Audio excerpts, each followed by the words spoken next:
Buenas tardes. Bien, entramos a la segunda sesión de nuestro módulo de independización de predios urbanos y trámite registral. Bien, como habíamos indicado en la primera sesión, habíamos dividido nuestro curso, ¿okay?, en tema teórico, si se quiere, los fundamentos legales de la figura, y la segunda parte básicamente era el tema registral, o el trámite registral o procedimiento registral, como deseemos llamarlo. ¿Bien? Continuamos con nuestra segunda parte donde nos habíamos quedado. Bien, habíamos estado hablando entonces que existían dos regímenes, ¿cierto? A nivel de doctrina se establece el régimen de propiedad horizontal. Es así conocido en muchos países. Sin embargo, en nuestro país, cosa rara, nuestros legisladores optaron por establecer dos regímenes diferentes. Las diferencias las tenemos acá, enseguida las vamos a ver, pero lo interesante es, como les había comentado en la charla anterior, era el tema de por qué establecer dos regímenes. ¿Acaso no era suficiente un régimen de propiedad horizontal? Como ya se lo conoce frecuentemente, ¿no? En doctrina se lo conoce de esa forma. Y si se quiere manifestar que existen edificaciones en planos horizontales y por eso se le denomina propiedad horizontal, también existe en la legislación y en la doctrina la llamada propiedad horizontal tumbada, ¿cierto? Que se establecía a nivel de piso únicamente, ¿cierto? De una edificación de un piso, por así decirlo.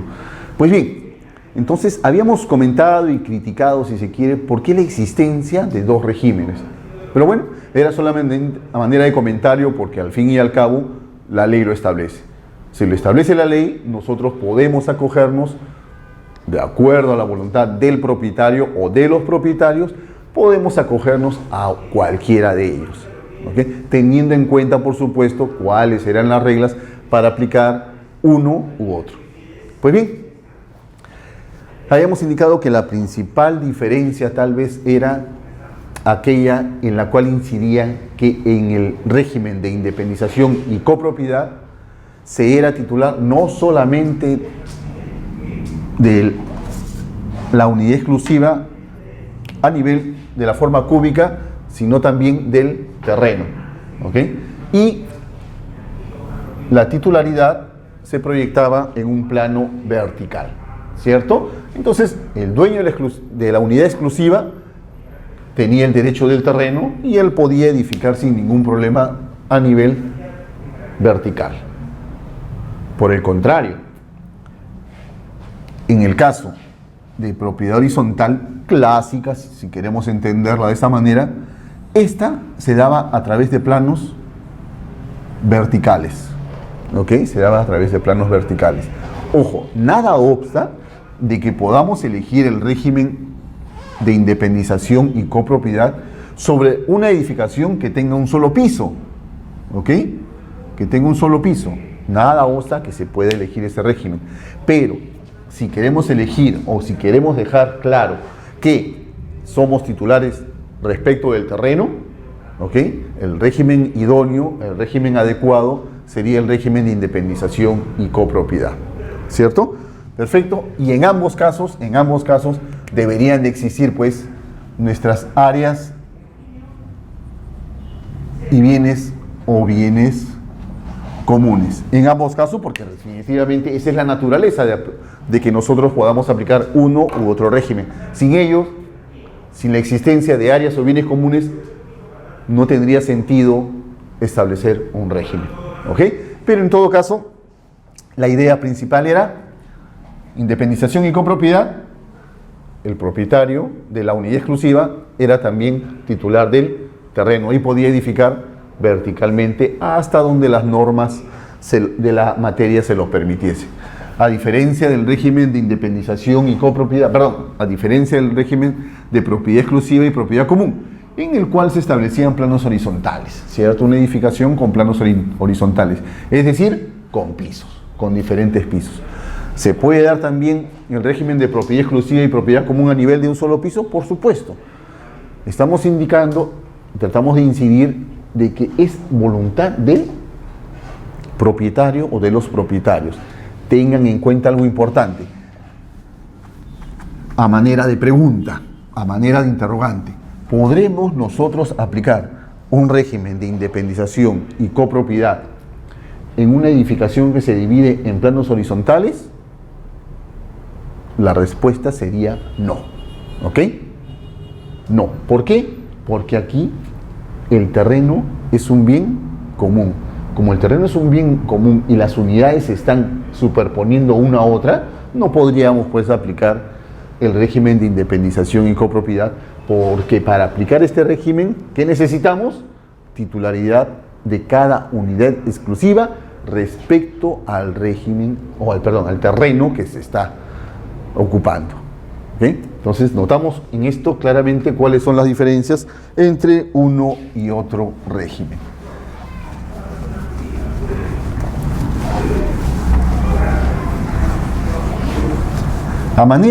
Solo a manera general, una especie de cuestionamiento mental que nos hacemos en este momento. Decimos, quiero aplicar un régimen de independización y copropiedad, ¿ok? Tengo mi pasaje común y por aquí tengo diferentes unidades exclusivas. Denominémosla unidad 1, 2, 3, 4, 5 y 6. Y en esta parte tengo el área, que es un pasaje común, pongamos, un pasaje común, el cual va a permitir el acceso a todas las unidades exclusivas. Bien. Entendemos entonces que cada unidad tiene derecho de poder sobrelevar sin ningún problema. ¿Por qué? Porque el terreno, hemos indicado, le pertenece, le corresponde parte que ocupa de ese terreno. La inquietud que a lo mejor no podríamos hacer es, ¿qué pasa si yo pretendo construir un alero? ¿Ok? Un alero y aumentar mi proyección vertical a partir del segundo piso. ¿Podría darse esta figura de que nosotros podamos extender un alero? La respuesta sería no. ¿Por qué? Porque nosotros estaríamos afectando una zona común. ¿Ok? Estaríamos afectando una zona común y estaríamos desnaturalizando el régimen que estamos o pretendemos establecer. ¿Ok? Entonces, esta figura, ahora, decimos, pero ¿y si qué pasa si yo agarro y desafecto mediante un acuerdo de la Junta de Propietarios y desafecto? ¿Podría ser? Podría darse. Sería cuestión de analizar en caso en particular. Pero a priori, yo no podría edificar fuera del perímetro de mi unidad. ¿Ok? No podría edificar fuera del perímetro de mi unidad.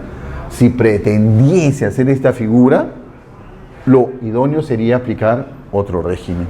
¿Ok? Sería aplicar otro régimen.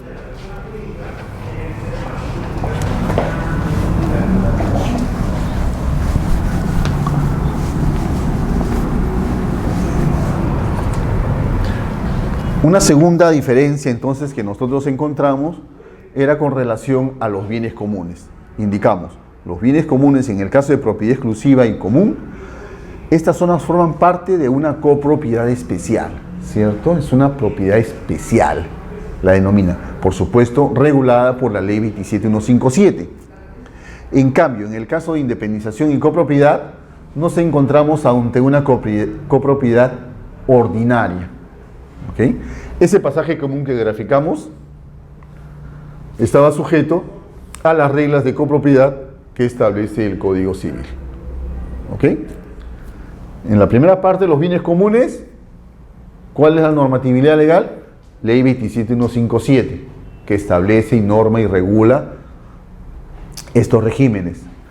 ¿Qué pasa con la independización y copropiedad? ¿Qué pasa con los bienes comunes en este régimen de independización y copropiedad?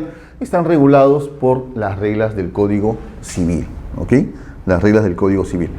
Una tercera diferencia es que para la desafectación de zonas comunes en el régimen de propiedad exclusiva y propiedad común se requiere un voto favorable de los 2/3 de los porcentajes de participación. Estamos hablando aquí de porcentajes de participación, que es el porcentaje que le corresponde a cada propietario. Es un derecho accesorio, ¿ok? Es un derecho accesorio. Yo soy titular de la unidad exclusiva. Inherente a ese derecho de propiedad de la unidad exclusiva, también me corresponden los porcentajes de participación respecto de esa unidad, ¿ok? Supongamos que yo transfiero esa unidad. No solamente estoy transfiriendo la unidad, la titularidad de la unidad, sino también accesoriamente y necesariamente transfiero también los porcentajes de participación respecto de esa unidad, ¿ok? Entonces, no podríamos nosotros desligar los porcentajes de participación que le corresponde a cada titular de una unidad exclusiva con relación a la propiedad o al derecho de propiedad sobre esa unidad exclusiva. Por el contrario, decimos, para el régimen de independización y copropiedad, ¿qué se requiere? El acuerdo unánime de todos los propietarios. Si no hay acuerdo unánime, no hay desafectación de las zonas comunes, ¿ok? Ojo, tengamos en cuenta también que esta desafectación procede siempre y cuando no se esté afectando la naturaleza del régimen que se está eligiendo. ¿Por qué? Solo supongamos. ¿Qué sucede si en el régimen de independización y copropiedad tengo un pasaje o un acceso común a las dos unidades que nos permite poder ingresar a ellas? ¿Ok? Imaginemos que el gráfico se da de esta forma. El área común es la que hemos graficado de rojo. Esperemos que se pueda ver. Esta sería el área común. Supongamos que los propietarios de estas unidades exclusivas, sujetas al régimen de independización y copropiedad, pretenden desafectar esa área común. ¿Ok? Se ponen de acuerdo para poder desafectarla.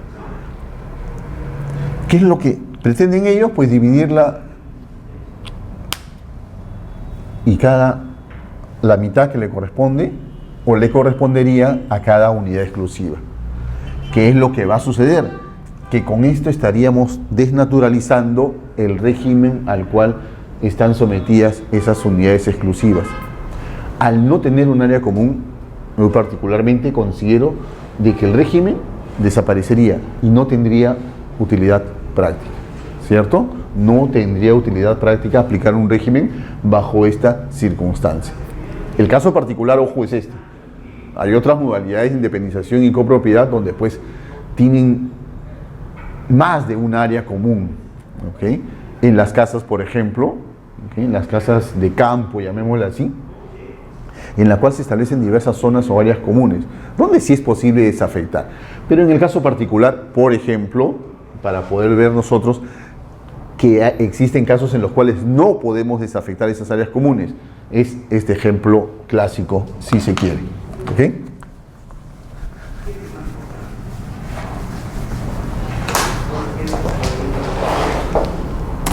Habíamos también hablado del reglamento interno.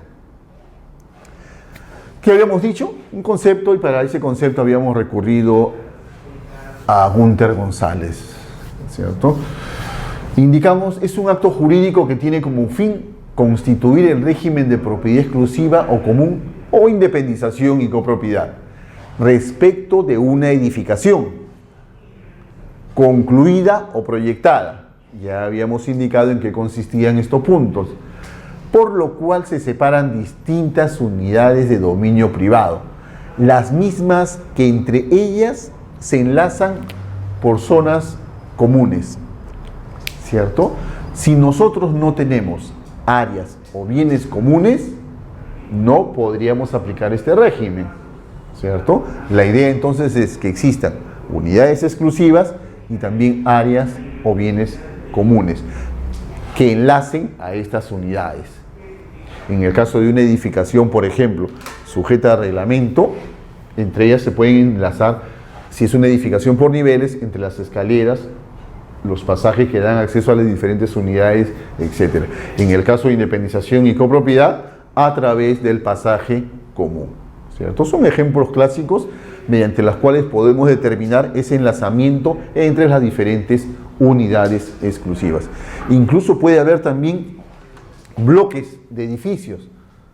Tenemos el terreno y podemos tener diferentes bloques de edificios, cada uno de ellos a lo mejor con sus propias zonas y áreas comunes, y también áreas comunes generales que afectan a los 4 edificios, a pesar de que cada uno de ellos tiene independencia, ¿okay? Se enlazan por vías también comunes, y podemos también aplicar un régimen para estos 4 edificios o para estos 4 bloques.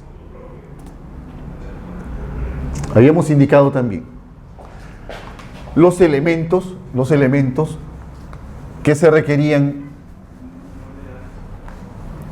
para poder establecer el reglamento interno.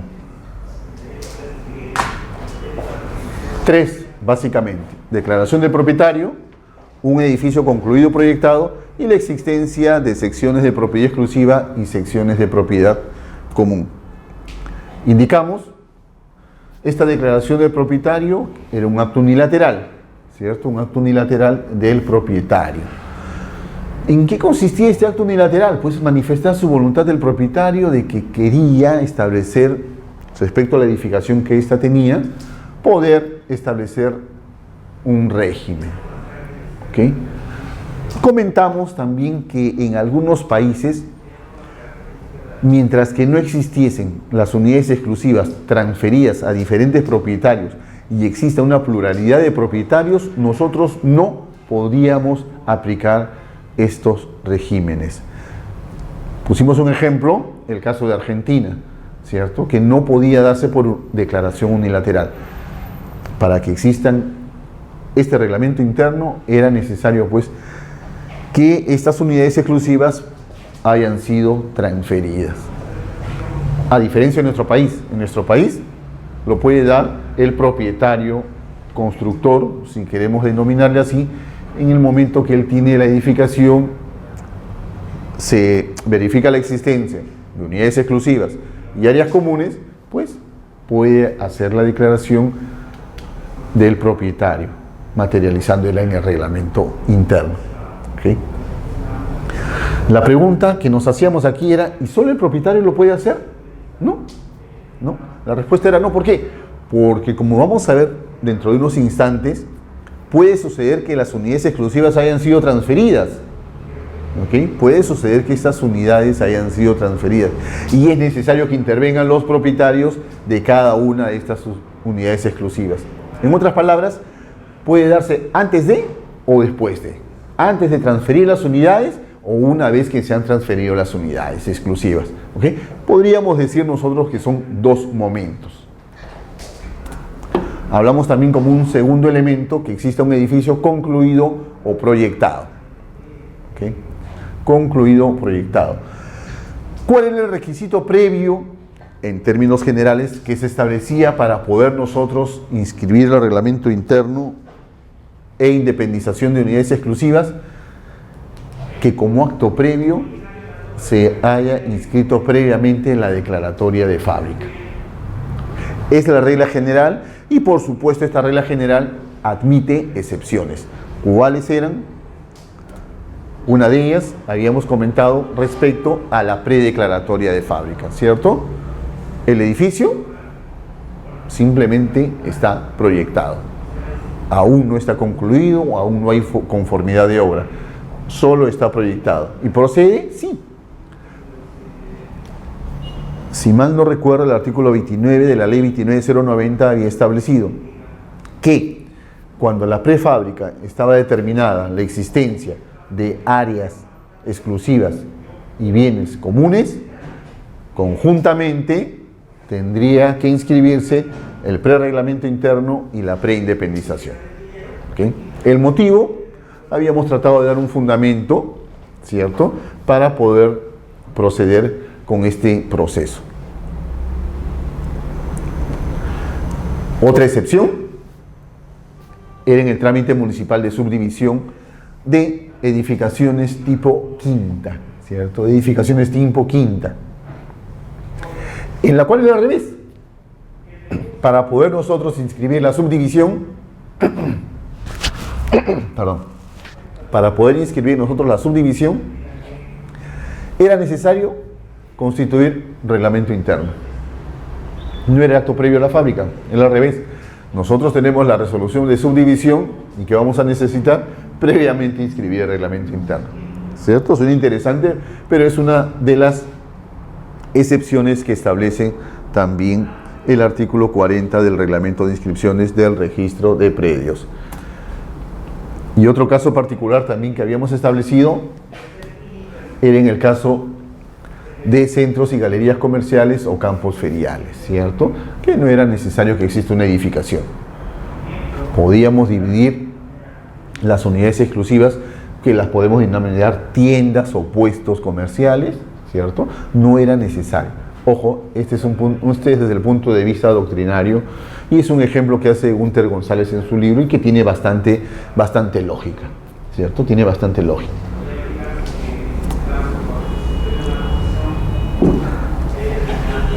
¿Qué sucede? ¿Qué sucede si nosotros pretendemos establecer un reglamento interno y solamente establecemos, en el ejemplo, como servicios comunes, el servicio de guardianía, el servicio de vigilancia? La pregunta era, ¿será suficiente establecer servicios comunes para que la edificación esté sujeta a un régimen en particular, cualquiera de los dos que comentamos? La respuesta es no. No bastan los servicios comunes. Es necesario que se tengan áreas o bienes comunes. ¿Ok? Áreas o bienes comunes. Como el ejemplo, en cada nivel, supongamos que existe una edificación, una unidad exclusiva. ¿Qué necesitamos para poder acceder a ella? Un área común. Esa área común está dada por la escalera de acceso. También puede estar dada por los pasadizos o pasajes, por los ductos o por los pozos de luz, que vienen a constituir áreas o bienes comunes. Entonces, no basta únicamente establecer servicios comunes, ¿ok? No basta establecer servicios comunes. Es necesario que, para poder aplicar un régimen, se establezcan áreas y bienes o bienes comunes. Entonces, con esto despejamos la duda y decimos, si nosotros queremos establecer la existencia de cualquier tipo de los dos regímenes que estamos analizando, es necesario áreas o bienes comunes. Caso contrario, no tendría utilidad práctica establecer este tipo de régimen.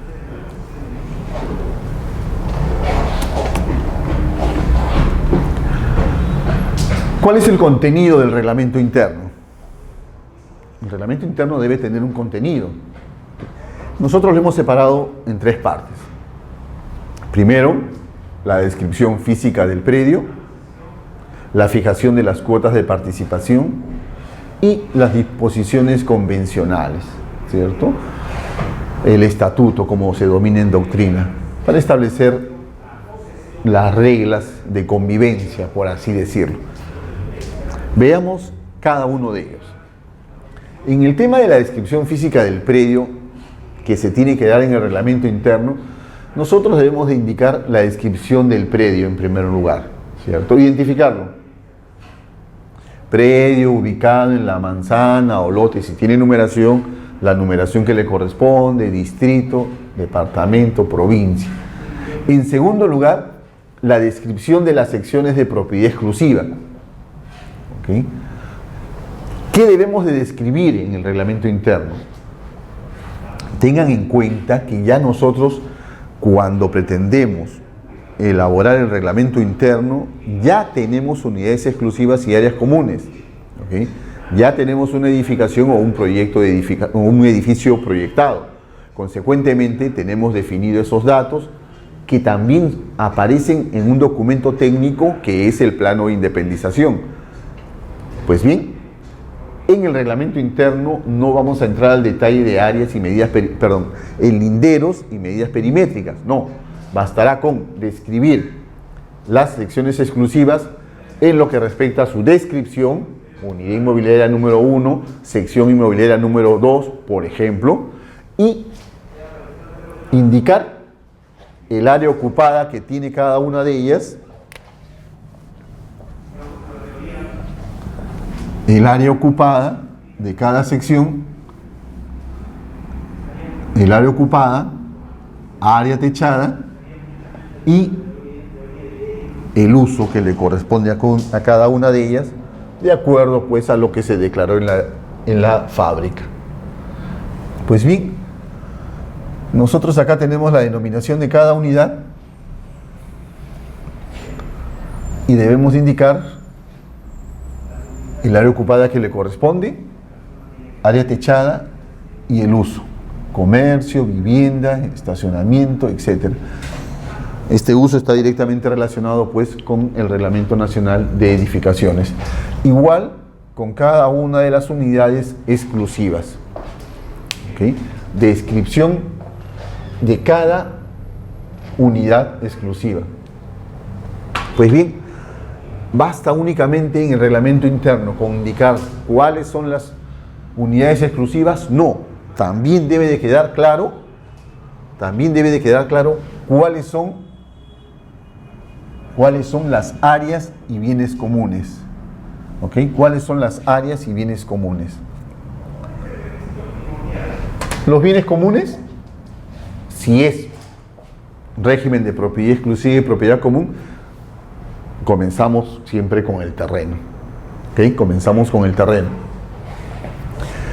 Otros bienes comunes, cimientos, sobre cimientos, columnas, muros exteriores, techos. Pasamos a las áreas comunes, pasajes, pasadizos, escaleras, vías de circulación, ascensores, montacargas, etc. ¿Okay? Entonces, nosotros declaramos los bienes comunes y también describimos o especificamos las áreas comunes. Normalmente, pues, estas áreas comunes debemos indicar el área ocupada y el área techada que les corresponde. Así indicamos, por ejemplo, áreas comunes, pozos de luz, pozo 1, pozo 2, pozo 3, los que existan, y adicionalmente indicar en qué nivel se encuentran cada uno de ellos y si los mismos son o tienen el carácter de transferibles o intransferibles. ¿Ok? Los pozos de luz, las áreas comunes, podríamos decir dentro de este grupo las escaleras y los pasadizos, y si se quiere o existen también ductos, pues los ductos. ¿Okay? Entonces, cuando hablamos de la descripción física, no solamente se trata de la descripción de las unidades exclusivas, sino también de los bienes comunes. Y por último, la enumeración de los servicios comunes. La enumeración de los servicios comunes, ¿cierto? Los locales destinados a servicios, portería, si hay piscina, pues también la piscina, campos deportivos, etc.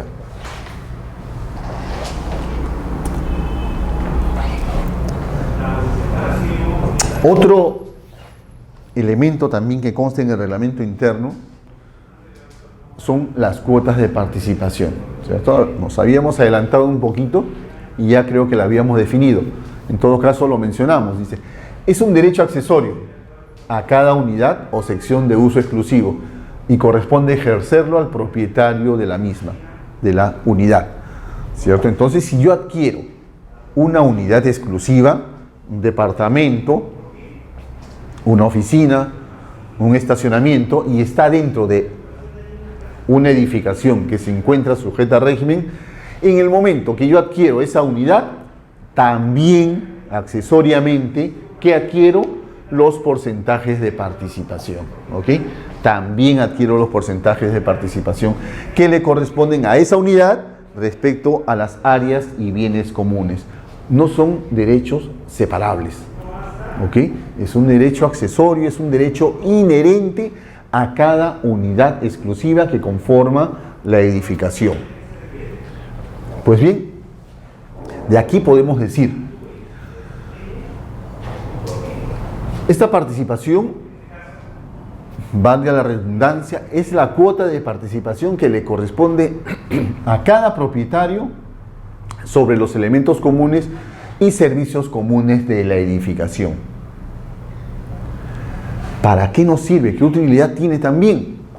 Para determinar el porcentaje de voto en la junta de propietarios. Nos adelantamos un poquito y decimos, el porcentaje de voto, ¿qué significa? Que nosotros cuando votamos respecto a nuestra participación en la junta de propietarios, lo hacemos en base a los porcentajes de participación que detentamos respecto de esas áreas y bienes comunes. ¿Ok? Nuestra votación es, si tenemos un porcentaje de 3%, de 8%, 9%, 5%, nuestro voto va a ser equivalente a este porcentaje. Si son 4 propietarios, pues ellos tendrán o le corresponderá este porcentaje. Y no por cabeza. Un propietario, un voto. No. Para eso se han establecido ¿qué? Los porcentajes de participación. Y mi voto está directamente relacionado al porcentaje que yo tengo. ¿Okay? Exagerando, ponemos un ejemplo. Si tenemos, supongamos, 3 unidades, como les digo, exagerando para poder poner un ejemplo. Tengo una unidad que tiene el 75% de participación en las áreas y bienes comunes. Tengo otra unidad que tiene solamente el 12.5% y tengo otra unidad que también tiene el 12.5%. ¿Qué quiere decir esto? Que en toda votación, este señor titular de la unidad A siempre va a ganar en la decisión que él tome. ¿Por qué? Porque tiene el 75% de participación. ¿Y esto se refleja en qué? En las votaciones. ¿Ok? Siempre la decisión o el punto por el cual él vote va a ganar. ¿Por qué? Porque tiene el mayor porcentaje de participación. Ustedes me dirán, oiga, pero son 3 propietarios.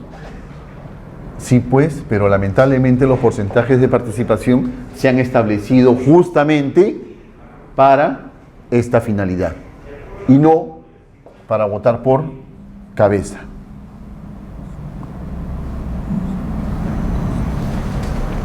Dos propietarios que van a quedar enojados. Pero cuando nosotros adquirimos un bien, se supone que ya hemos revisado el reglamento interno y sabemos a qué atenernos. Otra circunstancia es la que pretendemos desconocer el reglamento interno. Pero lamentablemente cuando se transfiere una unidad exclusiva, nosotros ya anticipadamente sabemos que se trata de una unidad que está sujeta a un régimen y consecuentemente a porcentajes también de participación. ¿Ok? ¿Para qué también se establecen estos porcentajes de participación? Para determinar los gastos comunes que le corresponden a cada unidad exclusiva. ¿Ok?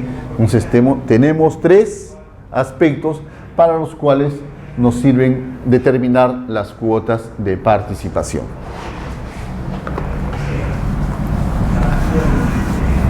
A tener cuidado entonces cuando compramos una unidad exclusiva, revisar el reglamento interno y saber a qué atenernos. En algunas circunstancias, a veces no tenemos en consideración estos extremos. Ya estoy elaborando mi reglamento interno y digo, bueno, sé que este reglamento interno debe tener cuotas o porcentajes de participación. Pero ahora, ¿qué criterio utilizo para establecer estas cuotas de participación? ¿Cómo determino? La ley me da amplitud para que se pueda elegir el criterio. ¿Ok? Dicen, la ley 27157 y su reglamento establece una amplia libertad para establecer los criterios, para determinar la cuota de participación.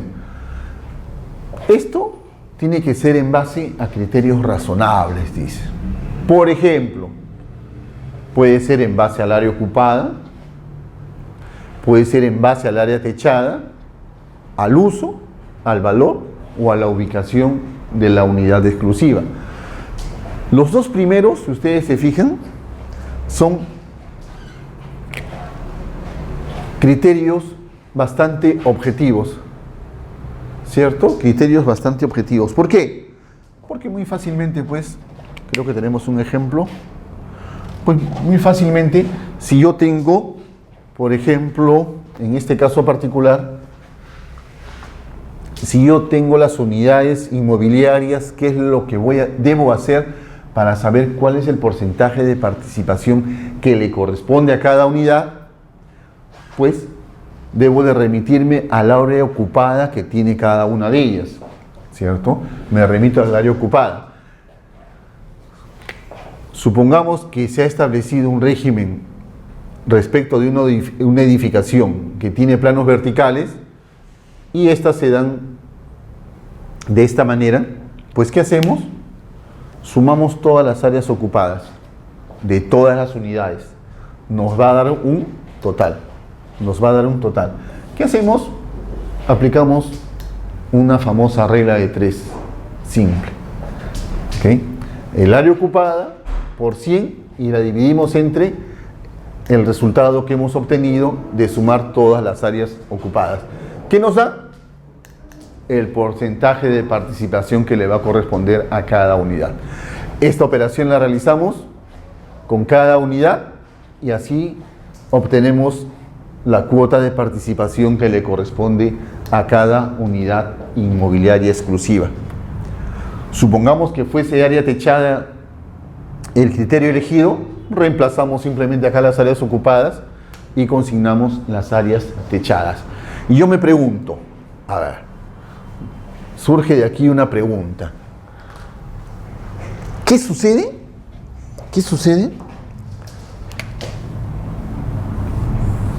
A ver, dibujémoslo o grafiquémoslo de esta manera. Si yo tengo mi edificio de 4 niveles, en cada nivel una unidad exclusiva y como adelante tengo área libre, bueno, independicé 3 estacionamientos. ¿Ok? 3 estacionamientos. Estas 4 unidades fácilmente nosotros podemos decir efectivamente tienen área techada cada una de ellas. Pero resulta que estas unidades exclusivas llamadas estacionamiento solo tienen área ocupada más no área techada. Pregunta: ¿podríamos nosotros establecer el criterio para determinar los porcentajes de participación en base al área techada?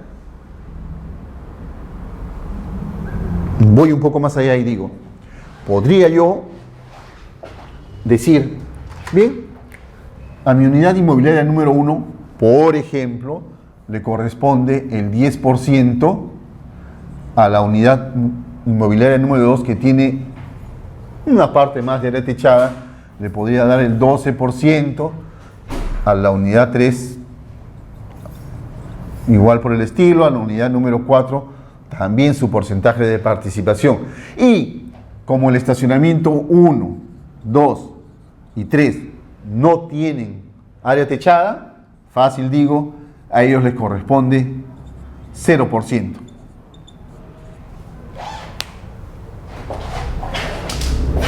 La respuesta sería no.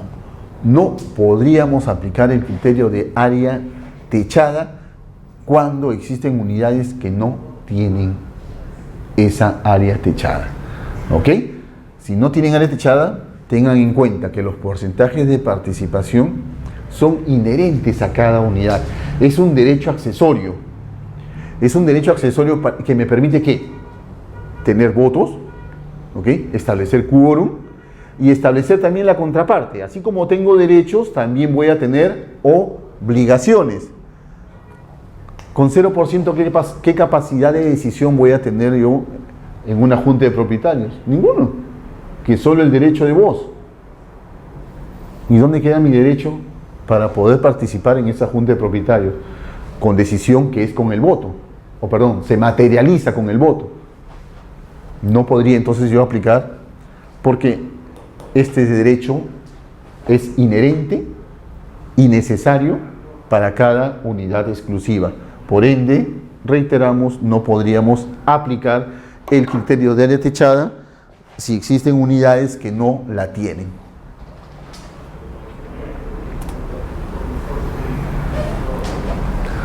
Continuamos.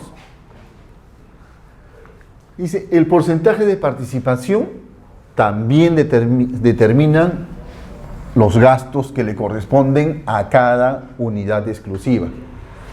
La pregunta es, ¿el porcentaje de participación en la propiedad de las zonas comunes implica que se debe asumir los gastos en la misma proporción? ¿Ok? Porcentajes de participación, ¿cierto? Es el derecho que tengo respecto a las áreas y bienes comunes. Perfecto. Supongamos que esto lo establezco en base al área ocupada. ¿Ok? Establezco mi porcentaje de participación respecto a las áreas y bienes comunes en base al criterio de área ocupada. Es un criterio razonable porque todas las unidades exclusivas siempre van a tener área ocupada. Pues bien, la inquietud es, ¿puedo establecer porcentajes de participación conforme a un criterio determinado y establecer porcentajes de participación con relación a los gastos con un criterio diferente? A priori, la respuesta es sí. Sí puedo establecer yo dos criterios diferentes para cada uno de estos conceptos. Por ejemplo, puedo establecer los porcentajes de participación como derecho en base al área ocupada. ¿Qué significa esto? Que yo, ante una eventual elección, ante una eventual votación, supongamos, voy a tener, como he establecido el criterio de área ocupada, por ejemplo, digo yo el 13%. Como quiera que establecí los gastos en base al área techada, supongamos que el área techada es menor de esta unidad, digamos 8%, ¿ok? Mi derecho con relación a poder participar, elegir o votar, mi derecho es mayor al gasto. ¿Tiene lógica? Creo que no, ¿cierto? Porque lo que correspondería sería a igual derecho, igual obligación, ¿cierto? Si yo tengo capacidad de decisión respecto a un mayor porcentaje de participación como derecho, la contraparte, las obligaciones deberían también tener el mismo criterio. ¿Para qué? Para que yo tenga la misma responsabilidad tanto como derecho para como obligación referida a los gastos. ¿Okay? Entonces, a tener cuidado, creo yo que deberían de considerarse muchos aspectos cuando se establece el criterio de participación y tratar, en todo caso, de que el criterio que se adopte sea el mismo ante estos dos conceptos. Tratar de que no se establezca una distinción o que no sean diferentes el criterios en cada uno de estos dos conceptos. ¿Okay? En todo caso, ¿se puede establecer un criterio diferente? La respuesta sería sí. ¿No es lo óptimo? No. ¿Ok? Pero de poder, la norma faculta a que se pueda utilizar un criterio diferente. En todo caso, estamos dando la razón o los motivos para efectos de que no se haga, ¿ok? De que no se haga.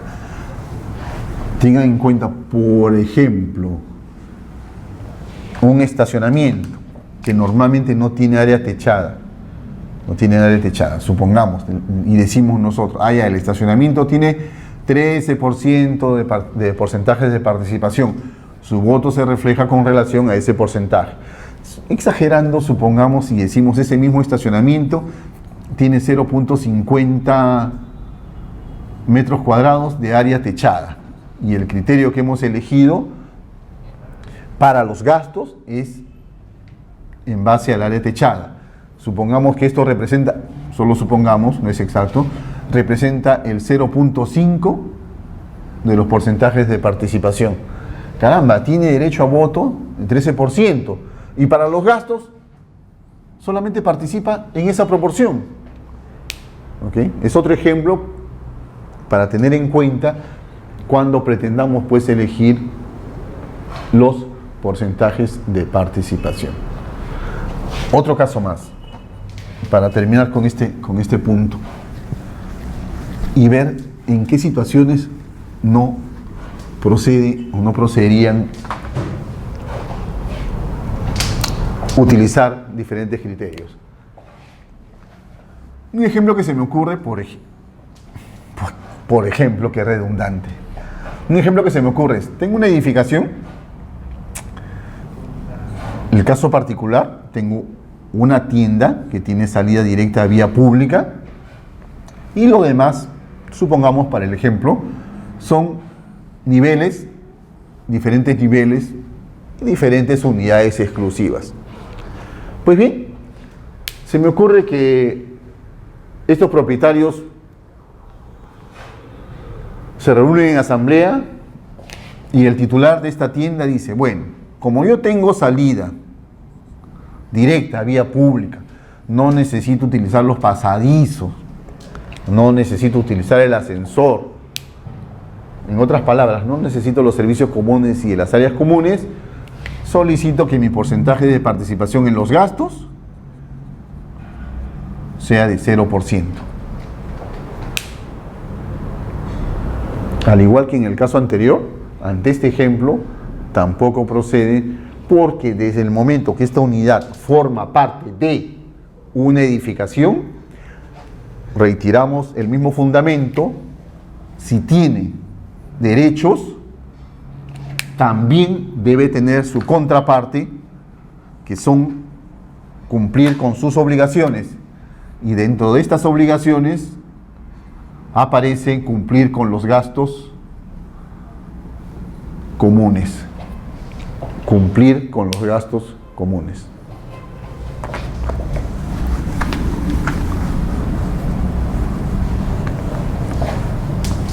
Ya que estamos en este punto,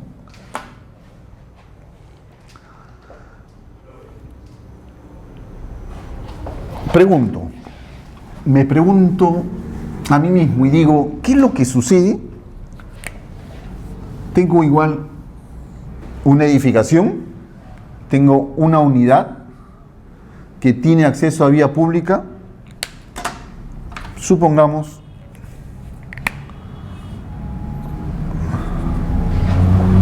tiene acceso a vía pública y para ingresar a las demás unidades existe un acceso común para todas ellas. Pues bien, al momento de elaborar el reglamento interno digo, pues bien, como yo tengo acceso directo a vía pública y todos ustedes están dentro de la edificación y necesitan su acceso o su pasaje común para poder ingresar a ella, pues solicito a ustedes que me excluyan del reglamento interno. No quiero formar parte del reglamento interno porque yo tengo salida a vía pública. Así que quédense ustedes con su problema y a mí déjenme fuera, y cuando hagan su reglamento interno me excluyen.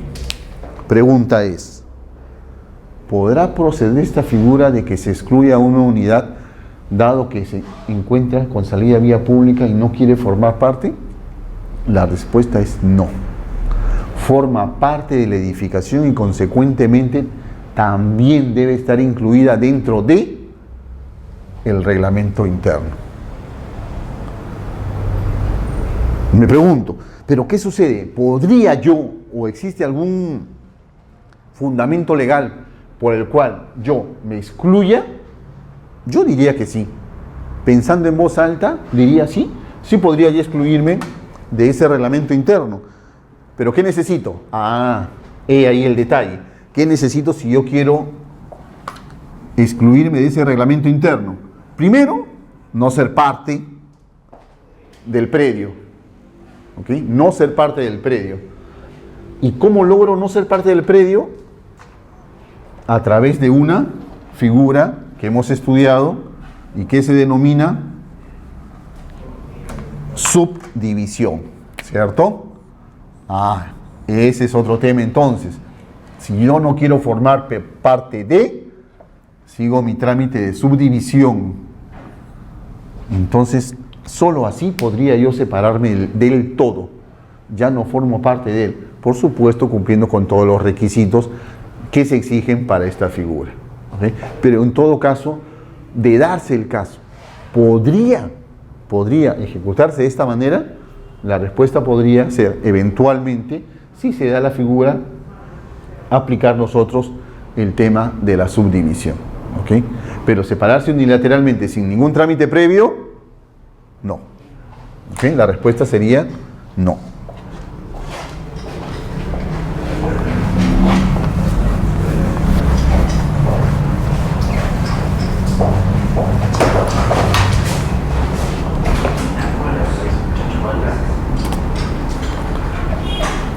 Bien, vamos al tema de los estatutos. En una primera parte ya hemos hablado, el reglamento interno está conformado primero por la descripción de las unidades exclusivas en las áreas comunes, lo segundo, porcentajes de participación, y el tercer punto es el referido a los estatutos. ¿Qué dice la norma con referencia a los estatutos? Dices, valga la redundancia, son las normas que regulan las relaciones jurídicas internas de los propietarios de la edificación, ¿cierto? No es una familia en la que vive, no es un solo titular, existe pluralidad de propietarios y cada propietario a lo mejor con su respectiva familia. ¿Qué necesitamos? Establecer normas que nos regulen esas relaciones, normas que supuestamente deberíamos de cumplir. La realidad nos dice otra cosa completamente diferente. Pero bueno, analizamos nosotros el tema de los estatutos y nos dice, son normas que regulan las relaciones jurídicas internas de los propietarios de la edificación. Suena bonito en el papel. En la práctica, me imagino que a lo mejor algunos de ustedes viven en departamentos, en edificios, y el tema de la convivencia es... Ustedes lo saben mejor que yo. Bien, este estatuto entonces está conformado ¿por qué? Por derechos y obligaciones de los propietarios, gastos que demanden los servicios comunes, la conservación, mantenimiento y administración de la edificación.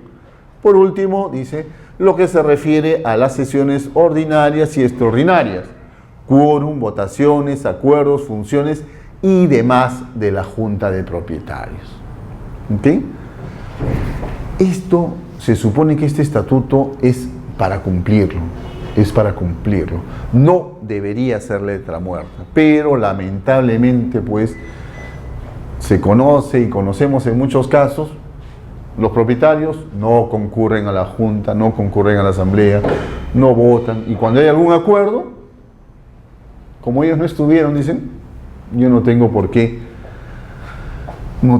aceptarlo, no tengo por qué ejecutarlo. Yo no estuve en esa asamblea, así que yo no formo parte de ese acuerdo. Son argumentos banales que se utilizan para no participar en las obligaciones que se tienen al haber asumido adquirir una unidad exclusiva. Pero bueno, este es un tema ya que escapa a esta sesión, que es básicamente legal, si se quiere, y teórica. Bien, la constitución de la Junta de Propietarios. Dice, la Junta de Propietarios está constituida por todos los propietarios. ¿Okay? Es inherente. Inscribimos el reglamento interno y automáticamente surge la Junta de Propietarios. ¿Okay? No hay un reglamento interno que no tenga una Junta de Propietarios. ¿Okay? Está constituida por todos los propietarios de las secciones exclusivas. ¿Okay? Y esa Junta de Propietarios tiene la representación de todos los propietarios. ¿Okay?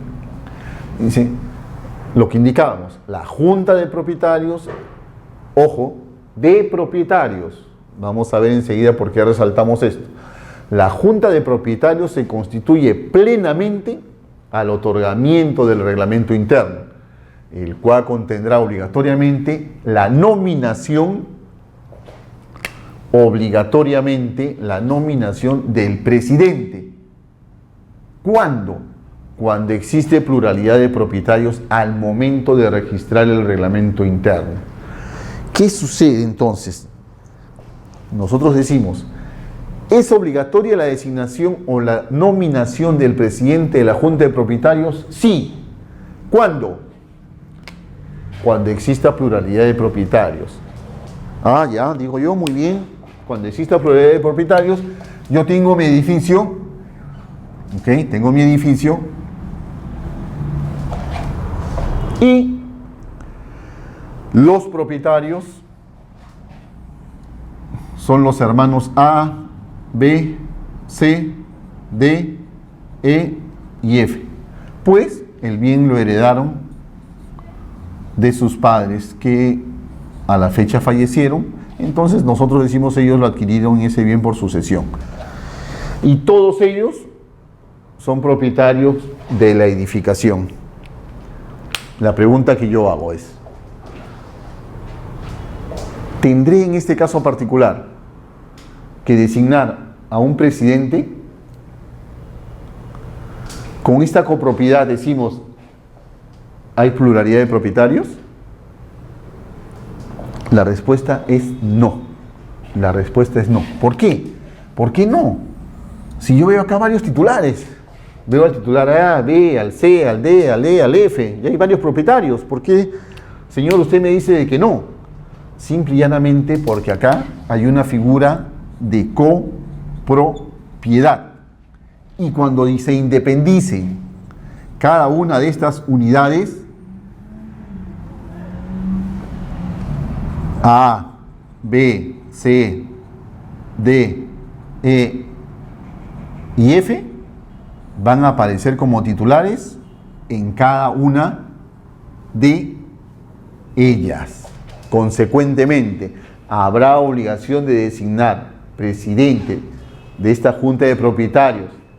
En el ejemplo, en este caso en particular, la respuesta sería no. Ojo, no hay obligación.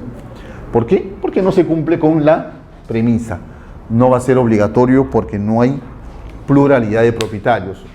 Lo que hay es copropiedad respecto de cada unidad exclusiva y son los mismos propietarios, los mismos copropietarios. Consecuentemente no existe la pluralidad de propietarios hasta ese momento. ¿Por qué? ¿Por qué digo hasta ese momento? Porque puede suceder que ellos digan, ah, ya, ¿sabes qué? Vamos a poner fin a esta copropiedad y nos vamos a adjudicar. Ah, pero aparece otra figura, pues. Vamos a adjudicarnos recíprocamente cada unidad. Supongamos que son 6 copropietarios y 6 unidades, pues bueno, nos adjudicamos recíprocamente y a cada uno de ellos le va a corresponder una unidad exclusiva. Ahora sí hay pluralidad de propietarios. Cada unidad exclusiva con un propietario diferente, por así decirlo. Entonces, si yo pretendo inscribir mi reglamento interno y se da esta situación, ¿qué voy a decir? ¿O qué me van a exigir? Que escriba conjuntamente al presidente de la Junta de Propietarios. ¿Ok? Espero que haya quedado clara la idea del tema de copropiedad y pluralidad de propietarios. Son dos figuras diferentes. Dos figuras diferentes.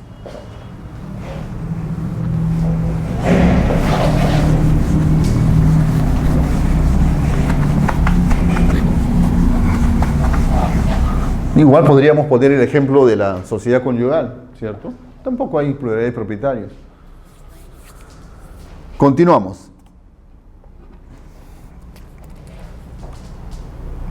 Hemos dicho que el propietario, o cualquier propietario, o todos los propietarios de las unidades exclusivas, forman parte de la junta de propietarios, porque también es inherente, ¿cierto? Soy propietario, pues yo conformo también la junta de propietarios. Pero también procede la renuncia. Dice, la renuncia de uno o más propietarios no impedirá la constitución de la junta. ¿Pueden renunciar? Sí, pueden renunciar, claro que sí. ¿Okay? Y su admisión en el seno de esta siempre está expedita. Así como renuncio, oiga, bueno, ¿sabes qué? Quiero nuevamente ser parte de la junta de propietarios. No se preocupe, señor, las puertas siempre se han estado abiertas para usted. Nuevamente usted conforma la junta de propietarios. Pero ojo con la segunda parte. Esta renuncia no libera al propietario de las obligaciones comunes ni del cumplimiento de los acuerdos de la junta. ¿Ok? O sea que el hecho de que yo renuncie a la junta de propietarios, o el hecho de que alguna persona renuncie a la junta de propietarios, que no se equivoque, que eso no significa que se aparte de sus respectivas obligaciones. Todas sus obligaciones igual las tiene que cumplir. Igual las tiene que cumplir. ¿Ok? ¿Qué pasa? ¿Qué sucede en el caso particular? Supongamos que se convoca a una asamblea de junta de propietarios. ¿Okay? Se convoca a una asamblea de junta de propietarios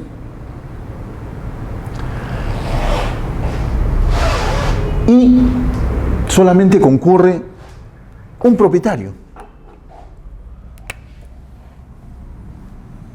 Solo concurre el propietario B, al propietario A, al propietario C, al propietario E. No les importa formar parte de la junta de propietarios, no les importa estar en la asamblea.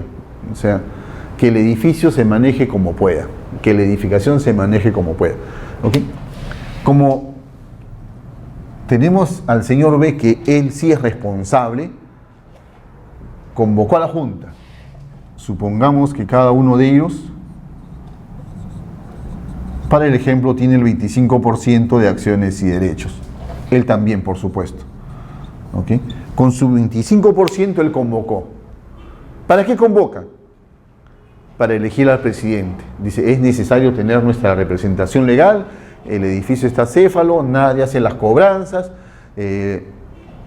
no hemos pagado la luz, no hemos pagado el agua, y son cosas importantes en la administración del edificio. Pues bien, este señor muy responsablemente hace su convocatoria conforme a los lineamientos legales, llega el día de la asamblea y no concurre nadie, solo el que había convocado. Nada más que él.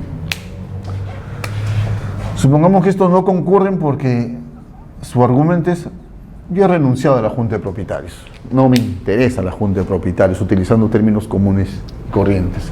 Pues bien, también tiene soluciones estos temas. Dice, si solo quedara un propietario hábil, éste asumirá las funciones de la junta en todo cuanto le sea aplicable. Acá nos da otro motivo. Pero en este caso particular nosotros decimos, pues bien, si los demás no han concurrido, se lleva a cabo la asamblea y él se encargará de asumir la función de presidente de la junta de propietarios, ¿cierto? Y comenzará a ejercer sus funciones. Estamos hablando del caso particular de que ellos renunciaron, o es más, simplemente no asistieron. Es más, ponemos otro ejemplo y bajamos al caso particular que indica acá. Asistieron. Nos vamos a adelantar un poquito, me van a disculpar que me adelante, pero es importante. Asistieron. Asistió también el señor A, el señor C y el señor o propietario E. Pero resulta que estos señores, como no han pagado los gastos comunes, exagerando, de 4 cuotas o 4 mensualidades, estos son inhábiles. ¿Ok? Significa que no van a poder tener derecho a voto y tampoco podrán ser elegidos, ¿cierto? Son inhábiles. ¿Qué tendrán? Solo voz, o sea, solo podrán intervenir en la asamblea. Pero al momento de votar, ¿quién es el único hábil? Él. Como es el único que está al día en sus cuotas, como es el único responsable, es el único que podrá votar, elegir y ser elegido. Los demás, a pesar de que asistieron, como están inhabilitados, no van a poder votar ni elegir. ¿Tendrán derecho de voz? Sí. Eso no les podemos quitar. La norma no le quita eso. Pero no van a poder, pues, elegir ni ser elegidos. Tal como indica la segunda parte del primer párrafo. Dice, si solo se quedara un propietario hábil, éste asumirá las funciones de la Junta en todo cuanto le sea aplicable. ¿Ok? Espero que haya estado clara la idea. Y continuamos antes de que nos gane el tiempo.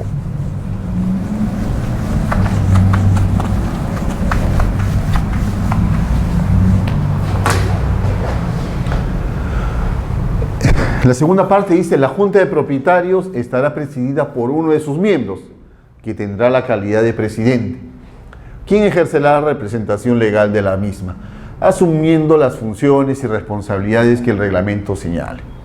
El reglamento interno podrá disponer la constitución de una directiva. Podrá.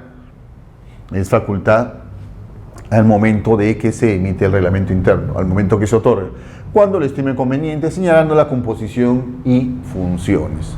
¿Okay? Si se elige solamente a un presidente, no hay ningún problema. Si se establece en el reglamento una junta directiva, no hay ningún problema. Es facultad de el otorgante, de quien otorga ese reglamento interno. Se me ocurre otro punto que podría ser interesante para ustedes. ¿Qué sucede? ¿Qué sucede si llevamos a cabo una asamblea de junta de propietarios? ¿Okay? Llevo a cabo una asamblea de junta de propietarios y, de acuerdo a mi reglamento interno inscrito, solamente existe el cargo, solo existe el cargo de presidente. ¿Ok? En el reglamento interno solo existe el cargo de presidente.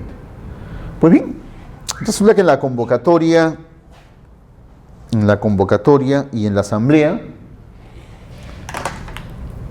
se nos fue la mano, nos excedimos un poquito y también decimos, por ejemplo, el señor Víctor Guamán va a ser el presidente de nuestra junta de propietarios, pero sabemos que él no tiene mucho tiempo, necesitamos a alguien también que colabore con él. Vamos a designar a un tesorero. Pero este tesorero también puede ayudarnos, pero no tiene tiempo tampoco completo para participar en todas las funciones. Elijamos también un secretario. Pues bien, ¿qué sucede? Tenemos nuestra acta, cumplimos con las formalidades y nos vamos a registros públicos. ¿Ok? Nos vamos a registros públicos, presentamos nuestra solicitud al registro de predios. Una vez que lo hemos presentado, lo primero que nos sale es una observación. Señor presentante, señor solicitante, de acuerdo a su reglamento interno inscrito, porque eso es lo que va a ver el registrador al momento de calificar su título, en su reglamento interno inscrito solo aparece el cargo de presidente, nada más. Caramba, nos juntamos nuevamente y decimos nos excedimos, ¿qué pasó? Efectivamente tiene razón el registrador, los demás cargos no existen. No hay problema. Si bien es cierto esos cargos no existen, eso no significa de que yo pueda desistirme de la inscripción de estos cargos, ¿ok? Muy bien, señor registrador, efectivamente usted tiene toda la razón. Solicito la inscripción solo del presidente y me desisto respecto a la inscripción de los otros cargos, siendo estos únicamente cargos internos que se llevan a cabo a efectos de que puedan prestar un apoyo al presidente, pero no tienen ningún tipo de representación legal respecto a nuestra Junta de Propietarios. ¿Se puede? Sí. Entonces ya sabemos cuando nos excedemos y designamos a otros miembros que pretendemos que conformen también la Junta de Propietarios, ya sabemos que existe una solución, ¿ok? Una solución para, por supuesto, poder lograr la inscripción de nuestro presidente. Como les digo, es una solución que podríamos darle cuando se presenten estos casos particulares.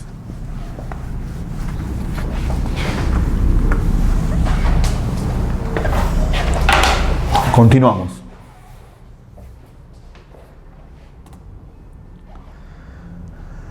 Bien, y se va a llevar a cabo una junta de propietarios. ¿Y cómo nos reunimos? Que nos pasamos la voz nada más. Oye, vecino, va a haber una junta de propietarios mañana.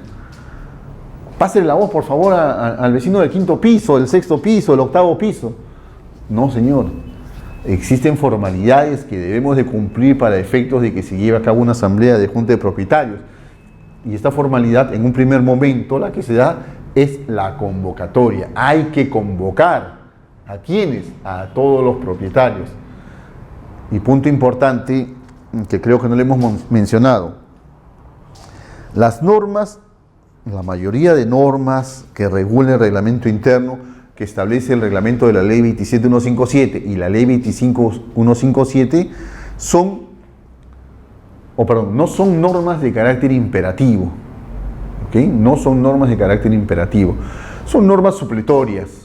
La vamos a aplicar supletoriamente. ¿Qué prevalece?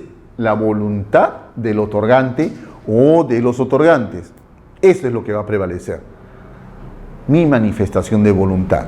Si yo soy la persona que va a otorgar el reglamento interno, pues yo lo regulo, teniendo cuidado de no transgredir una norma imperativa, ¿cierto? Que son muy pocas que me regulan el reglamento interno.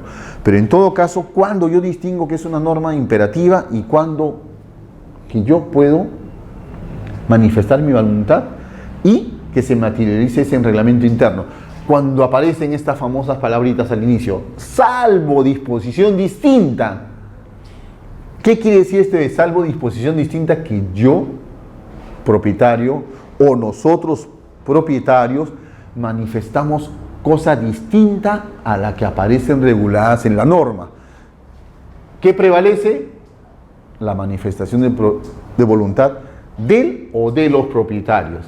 Entonces, por eso, si no se regula, aparece inmediatamente la norma, aparece inmediatamente el reglamento de la ley 27157 y dice, con respecto a la convocatoria, salvo disposición distinta del reglamento interno, la Junta de Propietarios deberá ser convocada a sesión por el presidente, con una anticipación no menor de 5 días naturales, mediante aviso contenido en carta, esquela, facsimil, correo electrónico o cualquier otro medio que permita dejar constancia de su entrega o recepción, y carteles publicados en las vitrinas o pizarras, que al efecto debe mantener la administración en uno o varios sitios visibles de la edificación. Los avisos y carteles contendrán la indicación del día, hora y lugar de la reunión y las materias a tratarse. ¿Ok? Entonces, esta convocatoria tiene un carácter formal. Debe de cumplir con todo lo que se está indicando acá. ¿Podemos alguna de estas partes modificarlas, cambiarlas? Sí. ¿Cumplimos con todo? Sí, pero hay unas partes que podemos ser más flexibles o menos flexibles. Por ejemplo, dice, la Junta deberá ser convocada por el presidente, dice, con una anticipación no menor de 5 días. ¿Este plazo puede variar? Sí. ese plazo puede variar. Lo podemos fijar a voluntad nosotros. Puede ser mayor o puede ser menor, ¿cierto? Pero eso ya, como les vuelvo a repetir, depende de la manifestación de voluntad de él o de los propietarios, ¿ok? Y si no decimos nada, supletoriamente entra a tallar la norma, ¿ok? Vamos a ver después que también hay un reglamento tipo que fue aprobado por decreto supremo, y también lo vamos a comentar y a criticar un poquito porque hay partes en él que no deberían de corresponder. Pero bueno, ese es dentro de unos instantes.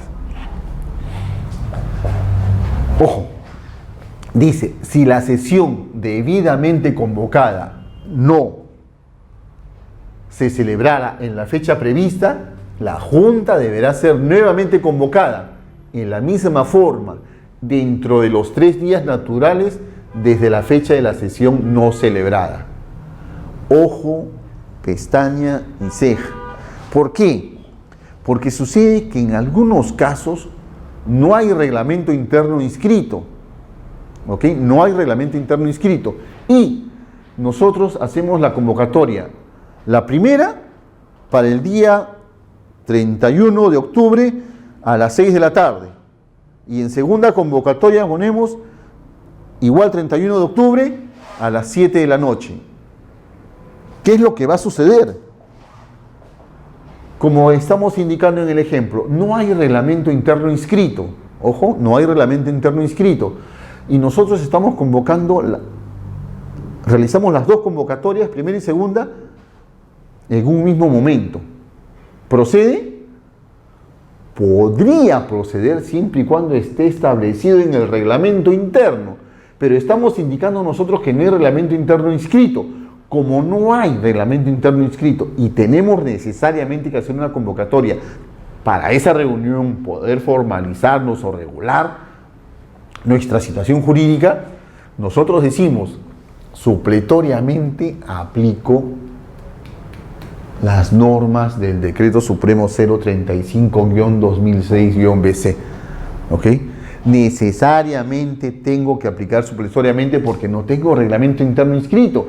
Entonces, ¿qué me dice esta parte? Le damos lectura nuevamente para poder enfocarla. Dice, si la sesión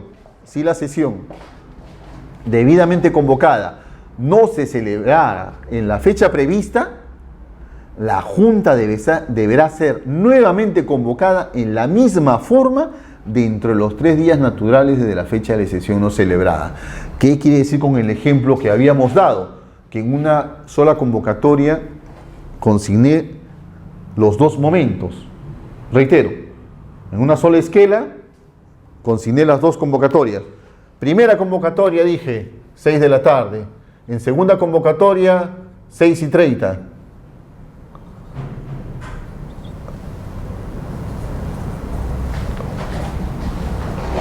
Esta convocatoria será nula. Será nula. ¿Por qué? Esa asamblea y la convocatoria serán nulas. ¿Por qué? Porque si no se llevó a cabo en la primera, yo no puedo en esa misma esquela convocar para la segunda. Tengo que seguir el lineamiento que me dice esta norma. En esa esquela lo único que puedo hacer es convoco para la asamblea para el día lunes 31 de octubre a las 6 p.m. Nada más. Y esperando que se lleve a cabo en esa fecha y en el momento indicado. ¿Qué pasó? ¿O qué pasa si esta no se lleva a cabo? Recién. Y dentro de los 3 días que me dice la norma, realizo la siguiente convocatoria. A tener cuidado porque este es un caso que sucede frecuentemente por no tomar en cuenta esta disposición. Reitero, salvo que en el reglamento interno se haya previsto que las 2 convocatorias se las puede hacer en un solo momento.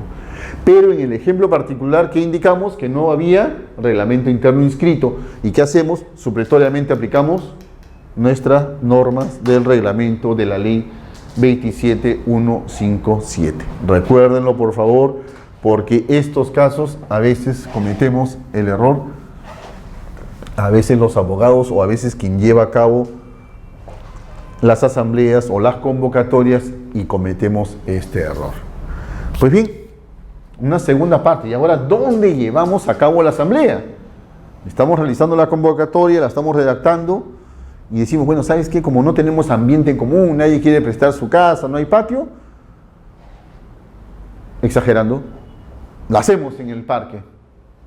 No, señor, eso no se puede hacer, porque la norma acá sí tiene un carácter imperativo y dice: las sesiones de la Junta de Propietarios se celebrarán necesariamente en el predio. Acá surge una norma imperativa: necesariamente se celebrarán en el predio, ¿ok? Necesariamente. Entonces nuestras asambleas ya sabemos que no las podemos realizar en otro lugar diferente, sino única y exclusivamente en el predio,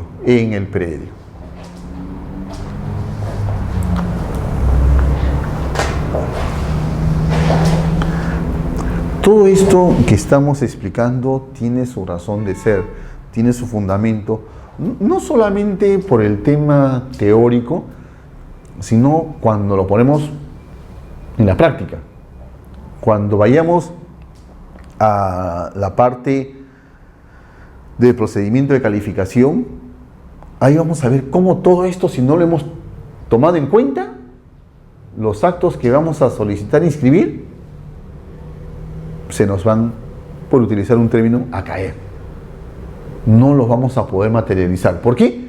Porque si no cumplimos con estos requisitos, nos van a observar o nos van a tachar, que es lo peor que nos podría suceder, ¿cierto? Entonces, aunque parezca mentira estos datos que estamos haciendo referencia, el quórum, los porcentajes de participación, el área techada, el área ocupada, hay que tomarlos en cuenta.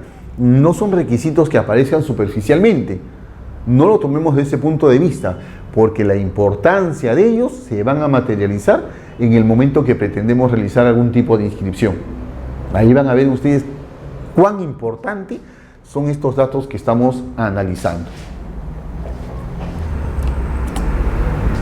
Representación de la Junta de Propietarios o poseedores en la Junta. Dice: los propietarios o poseedores podrán hacerse representar por otras personas ante la Junta de Propietarios, de acuerdo con lo establecido en el reglamento interno. La representación debe conferirse por escrito y con carácter especial para cada sesión, salvo que se trate de poder otorgado por escritura pública. Entonces, mi reglamento interno puede indicar que un propietario puede ser representado por un tercero. Sí, lo puede indicar, ¿cierto? Ante eso, ¿qué es lo que hago? Ante la asamblea, ante el presidente, yo acredito mi representación, ¿ok? El señor A, por X motivos, no puede asistir a la asamblea, pues otorga, conforme dice la norma, un poder simple para participar en esa asamblea. Podrá indicar el señor: le faculto al señor F para que pueda intervenir en la asamblea del 31 de octubre próximo y también para todas las asambleas que se realicen en el transcurso del año 2016 y 2017. No procede de esta forma nuestro poder. La representación, conforme establece la norma, ¿ok?, se confiere por escrito y con carácter especial. Allá, señor, usted tiene poder solamente para participar en esta asamblea. Para las futuras, presente igual su poder por escrito. ¿Ante quién? Repito, ¿ante quién lo hacemos? Ante el presidente que está llevando a cabo la asamblea. Supongamos, va a registros públicos, toda mi acta indica ahí, se acreditó la participación del señor A través de su representante, el señor F. El registrador no podrá decir: ah, ya, muy bien, el señor lo representó, presente usted el poder. No. Esta representación se acredita ante la asamblea, ante el presidente de la Junta de Propietarios. No tendría por qué un registrador solicitar el documento mediante el cual se acreditó o el documento que acredite la representación que se invoca. ¿Okay? No va a ser necesario. Pero a tener cuidado, porque puede participar el señor F y lo consignamos, ¿no? Participó el señor F y omitimos indicar que participó en representación D. Eso sí hay que tener cuidado, porque el registrador tampoco es adivino para saber que este señor, que no aparece como propietario, como titular de una unidad exclusiva, está participando en representación de A. Eso no significa que le solicite. ¿Cómo podemos subsanar esto? Una reapertura de acta, ¿cierto? Una reapertura de acta en la cual indicamos, bueno, una omisión, por omisión no cometamos el error, como a veces yo caí en eso, de indicar omisión involuntaria. Las omisiones definitivamente son involuntarias, por propio concepto. ¿Okay? Por una omisión no se consignó la representación. Podemos, como le digo, es un defecto que puede ser subsanado mediante una reapertura de acta. ¿Ok? En cuanto a la representación, pues, de los propietarios en una junta de propietarios. No olvidarse, no podemos establecer una carta abierta para que participe nuestro representante en todas las asambleas. Se da por asamblea, por asamblea.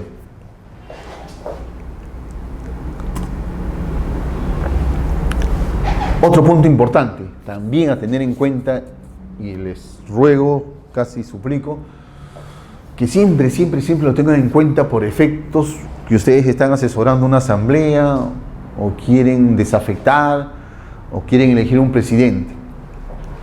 Los acuerdos. ¿Cómo llegamos a un acuerdo?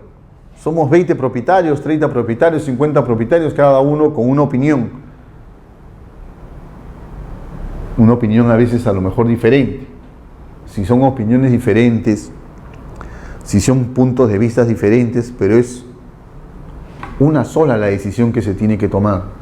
¿Y cómo tomamos esa decisión? Como les repito, somos 20, 30, 40 propietarios y necesitamos una sola opción. Aplicar solo una alternativa. Las opciones que se presenten pueden ser variadas, pero al final es una la que tiene que prevalecer. Queremos pintar el edificio. Yo quiero el color verde, yo quiero azul, yo quiero rojo, yo quiero amarillo, yo quiero negro. No, señor, el edificio se puede pintar con una opción. Elijamos un color, ¿cierto? Pues bien, como tenemos que elegir solamente un color, vayamos a votación, ¿cierto? Entonces los acuerdos se van a tomar por mayoría, ¿ok? La adopción de acuerdos. Pero aquí surgen dos conceptos también. Veamos, dice, los acuerdos de la Junta de Propietarios se tomarán con el voto conforme de los propietarios hábiles. Ya sabemos quiénes son los propietarios inhábiles, ¿recuerdan? Inhábil, el que dejó de pagar 3 cuotas ordinarias o una extraordinaria. ¿Ok? Inhábil es aquel propietario que dejó de pagar 3 cuotas ordinarias o una extraordinaria. Ese es el propietario inhábil. Reiteramos nuevamente, se tomarán con el voto conforme de los propietarios hábiles que representen la mayoría simple de los porcentajes de participación de los propietarios presentes. Hasta ahí no hay ningún problema.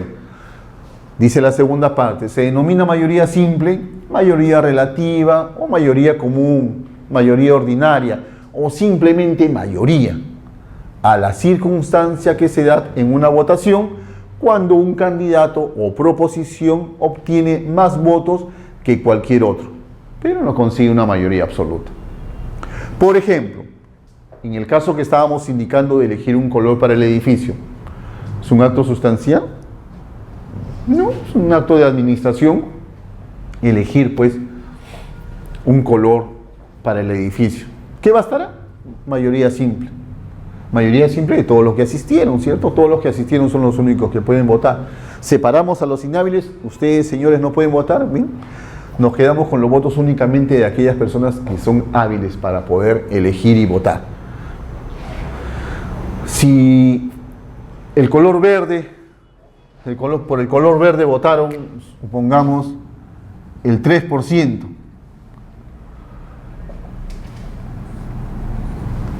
por el color azul el 1% y por el color rojo el 0.5%, no necesitamos más del 50%, que es la mayoría absoluta, para poder tomar decisiones. Bastará únicamente con verificar qué opción obtuvo la mayoría de votos, ¿cierto? Fácilmente podemos ver que es la que obtuvo el 3%. Y en base a eso se llega a la toma de acuerdos. ¿Okay? En el entendido que fueron 3 únicamente propietarios con estos porcentajes de participación, por supuesto, ¿cierto? Porcentaje mayor, este acuerdo es el que se tomará en cuenta. ¿En qué otros casos necesitamos solamente mayoría simple? Para la elección del presidente de la Junta de Propietarios no se necesita una mayoría absoluta ni una mayoría calificada. Vamos a la elección de presidente, estamos en la asamblea, luego de haber cumplido con todas las formalidades, ¿qué hacemos? Comenzamos con el conteo de votos. Y igual bastará únicamente una mayoría simple para esa toma de decisión. Solo mayoría simple. Pero nos imaginamos que así como existe una mayoría simple para los actos de mera administración, hay también otros actos importantes, ¿cierto? Hay otros actos importantes que pueden darse.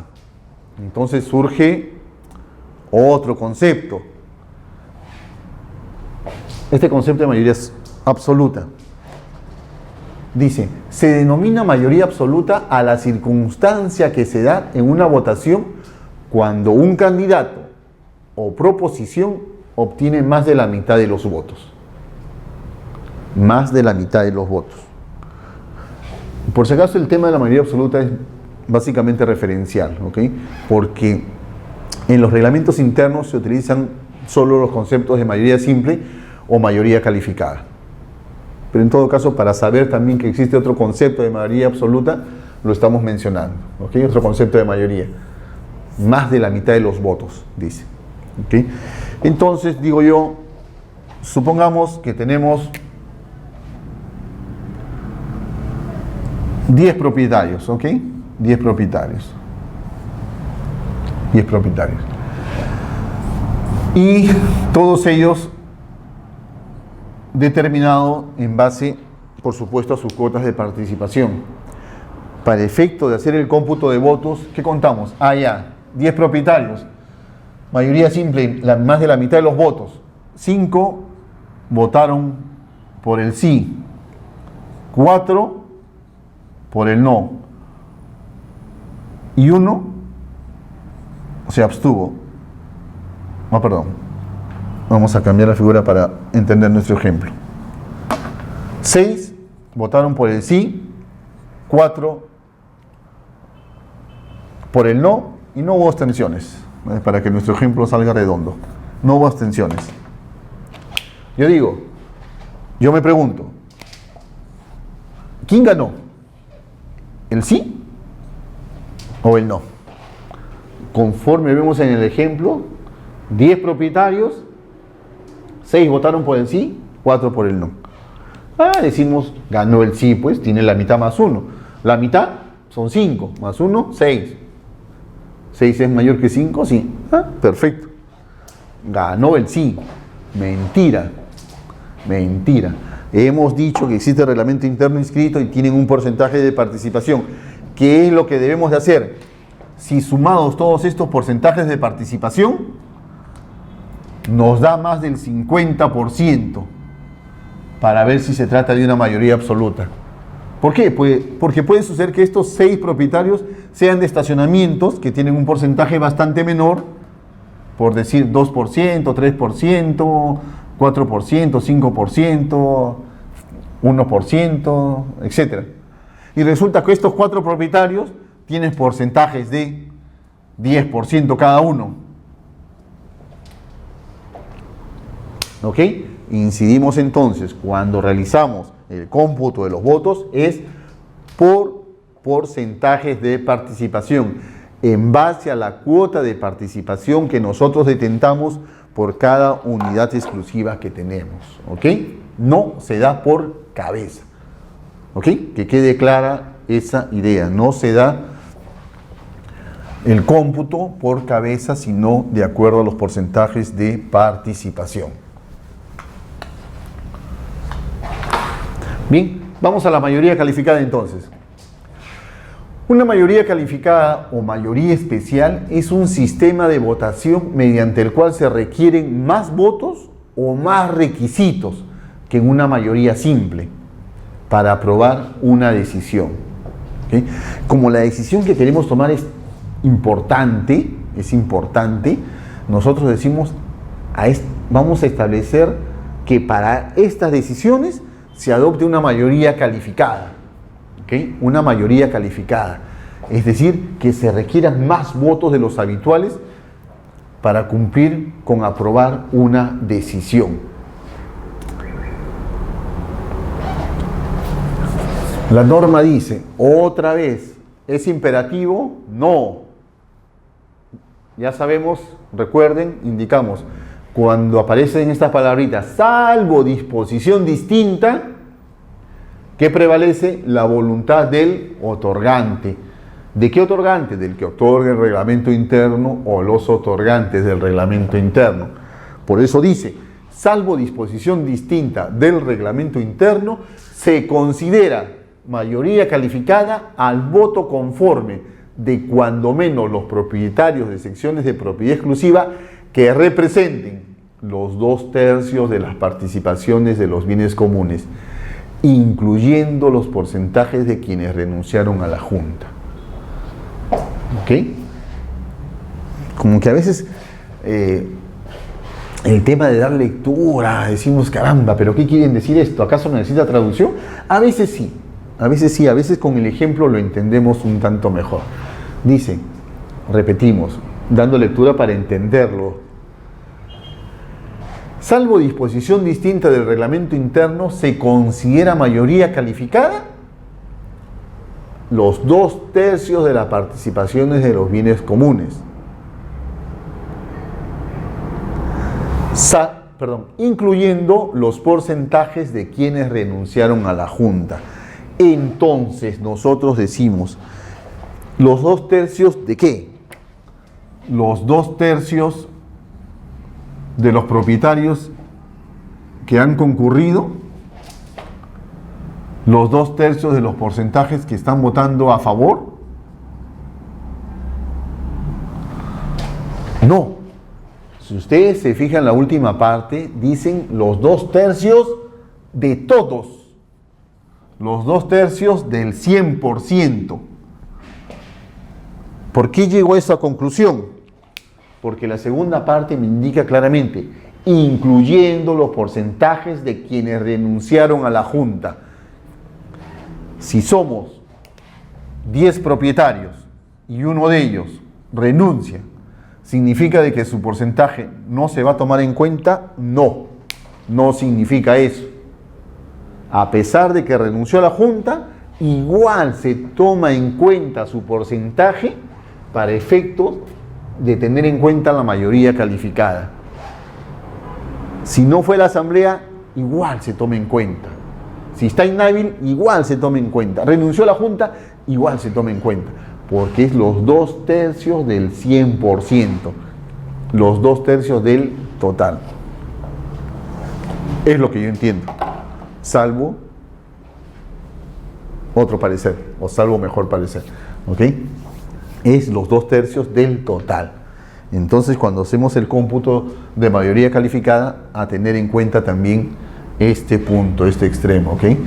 Tengan cuidado también, porque acá igual, cuando vayamos a nuestro proceso de calificación, un acuerdo que necesita mayoría calificada, ¿cuánto? Los 2/3. ¿De cuánto? Del 100%. De todo el porcentaje de las cuotas de participación. ¿Ok?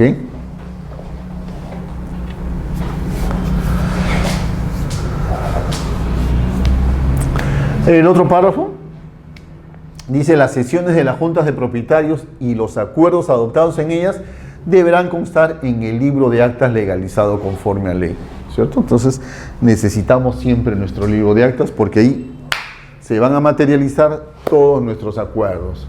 Formalmente es en ese libro donde deben de aparecer, en hojas adheridas o escribir sobre él.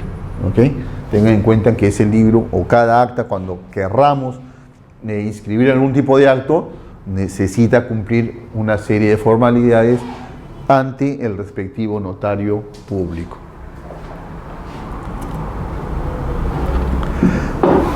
¿Cuándo necesitamos mayoría calificada? Pasamos a ese punto. Dice, cuando se trate de decisiones de venta, gravamen, cesión en uso o afectación permanente de los bienes, áreas o servicios comunes, solo podrán votar los propietarios hábiles de las secciones o sus representantes en nombre de ellos, aun cuando no integren la Junta. ¿Ok? Entonces, si yo no integro la Junta de Propietarios, ¿puedo votar? Claro que sí, claro que sí.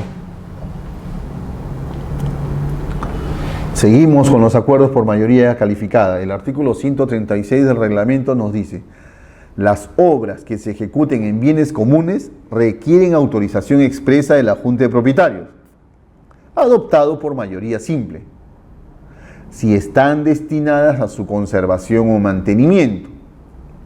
Y, siempre el I, por mayoría calificada, si están destinadas a algún fin que implique la modificación o limitación de su uso. Estas obras deberán obtener obligatoriamente licencia de obra antes de su ejecución. ¿Ok? Entonces, siempre mayoría calificada cuando vamos a modificar o limitar el uso de ellas. Otro caso más, dice: los acuerdos que autoricen la transferencia de propiedad de bienes comunes deberán ser notificados a los propietarios de secciones que no concurrieron a la Junta, aun cuando no hubieran renunciado a ella, aun cuando hubieran renunciado a ella, mediante carta notarial dirigida al domicilio designado por ellos ante la Junta. Si una persona fue debidamente convocada y no asistió a la Junta, y el tema a tratar era la transferencia de propiedad de bienes comunes, deberán pues ser notificados. ¿Okay? Dicen, en estos casos los propietarios podrán manifestar su discrepancia con el acuerdo en el plazo de 20 días hábiles. Esta discrepancia se entiende solo como salvedad. De no hacerlo, quedarán vinculados a dicho acuerdo. La notificación antes mencionada se entenderá realizada y será válida siempre que se efectúe en el domicilio designado por el propietario ante la administración. Este párrafo habla de transferencia de bienes de propiedad común. Pero estos bienes comunes no podemos transferirlos, ustedes me dirán, y tienen la razón. Lo que pasa es que previamente estos bienes comunes los tenemos que desafectar. ¿Okay? Y para poder desafectar, ¿qué necesitamos? Necesitamos también una mayoría, que sea aprobado por mayoría calificada. Desafectamos el bien, ya es exclusivo, y lo transferimos. Ahí entra a tallar esta normatividad. ¿Okay? A los que no concurrieron lo tenemos que notificar. Una segunda parte también hace referencia y dice: en caso que la notificación antes mencionada sea devuelta, es todo un pequeño mini proceso, antes mencionada, sea devuelta por el notario porque el domicilio señalado por el propietario fuere desconocido o carezca del mismo en el lugar de la edificación, el presidente, la directiva o la administración, según sea el caso, deberá publicar un aviso en el Diario Oficial del Peruano en el cual se consignará el acuerdo adoptado por la Junta de Propietarios en las mismas condiciones que en la notificación notarial. Si transcurrido el plazo de 20 días hábiles desde el día hábil siguiente de la publicación, el propietario con domicilio desconocido no manifestara por conducto notarial su discrepancia, se entenderá vinculado al acuerdo.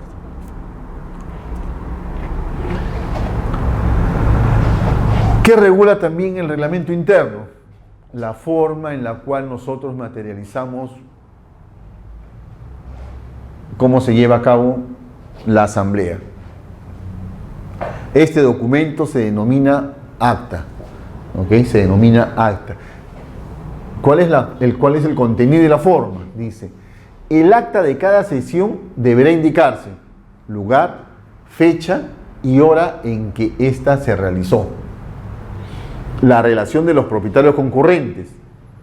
Ojo, un error que se comete frecuentemente es el de no indicar los porcentajes de participación, a tomarla en cuenta. La relación de los propietarios concurrentes con indicación de sus porcentajes de participación en los bienes de dominio común. El nombre de las personas que actuaron como presidente y secretario de la Junta. Ojo, nombre del presidente y secretario. A lo mejor para entenderlo podríamos decir el nombre del director de debates y el nombre del secretario que redacta el acta, que no necesariamente es el presidente, pero sí tienen que ser propietarios los que intervengan. En cada asamblea nosotros necesitamos un director de debates, porque si no, ¿quién dirige la asamblea? Este director de debates puede ser el mismo presidente, ¿ok? El mismo presidente, o puede ser otro propietario. Y también un secretario, porque ¿quién es el que se encarga de redactar el acta? El que va redactando todo lo que acontece en el transcurso de la asamblea, pues el secretario. ¿Okay?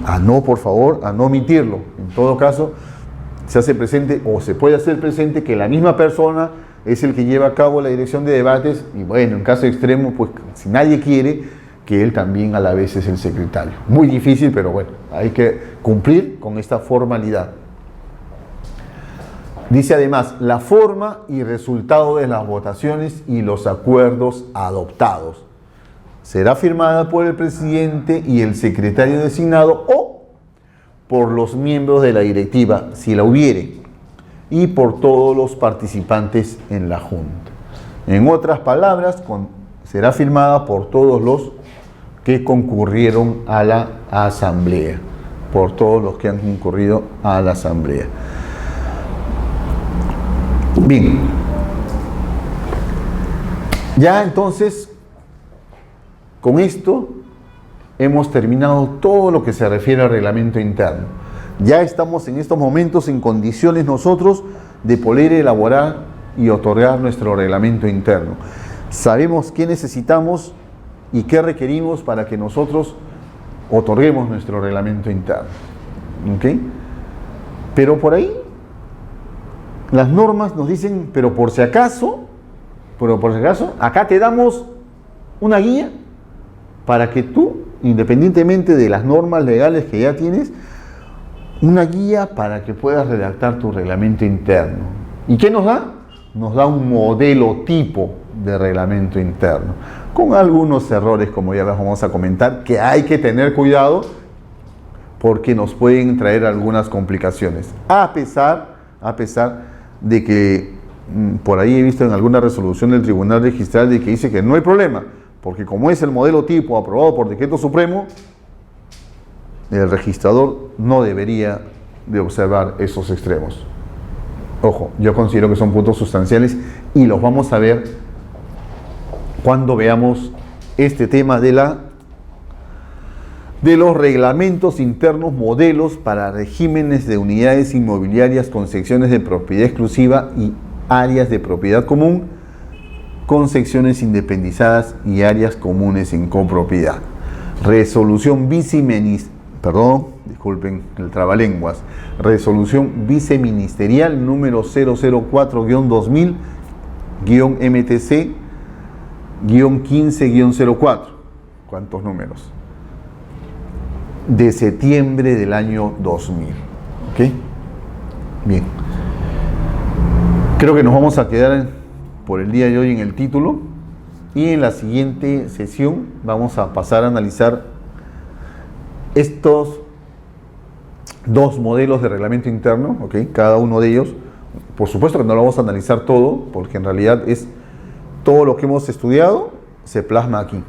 Lo que vamos a ver son temas puntuales en los cuales consideramos que estos reglamentos tienen determinada deficiencia que perjudican o pueden perjudicar el accionar si no se toma en cuenta los temas que vamos a advertir. ¿Ok? Bien, por el momento entonces nos quedamos aquí. Muchas gracias y nos vemos en la tercera sesión. Gracias.